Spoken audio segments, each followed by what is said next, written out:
മനുഷ്യർക്ക് വെള്ളത്തിനടിയിൽ ശ്വസിക്കുവാൻ കഴിഞ്ഞാലോ? ഈ കൗതുകകരമായ സാഹചര്യത്തിന്റെ സാധ്യതകൾ നോക്കിയാലോ നമുക്കിന്ന്? ബൾക്കി സ്ക്യൂബ ഗിയറിന്റെ സഹായമില്ലാതെ തന്നെ സമുദ്രത്തിന്റെ ആഴം അനായാസമായി കീഴടക്കുന്നത് സങ്കല്പിച്ചു നോക്കൂ.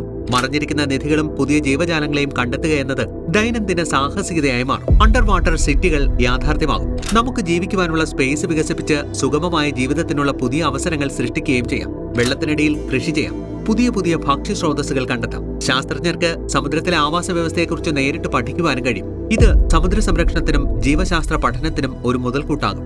അണ്ടർ വാട്ടർ സ്പോർട്സ്, ഷിപ്പ്റെക്ക് എക്സ്പ്ലോറേഷൻസ് പോലെയുള്ള ആവേശകരമായ പുതിയ അനുഭവങ്ങൾ നമുക്ക് നൽകും. സമുദ്രങ്ങൾ നമ്മുടെ രണ്ടാം വീടായി മാറിയേക്കാം. അനന്തമായ സാധ്യതകളുടെയും കണ്ടെത്തലുകളുടെയും ഒരു ലോകം. അതുപോട്ടെ, നിങ്ങൾക്ക് വെള്ളത്തിനടിയിൽ ശ്വസിക്കുവാൻ കഴിയുമെങ്കിൽ നിങ്ങൾ എന്തായിരിക്കും അന്വേഷിക്കുക? നിങ്ങളുടെ അഭിപ്രായങ്ങൾ കമന്റുകളായി പോരട്ടെ. ഇതുപോലെയുള്ള കൂടുതൽ വോട്ട് ടീം സിനാരിയോസിനായി ഈ ചാനൽ ഫോളോ ചെയ്ത് ഞങ്ങളോടൊപ്പം കൂടിക്കോ.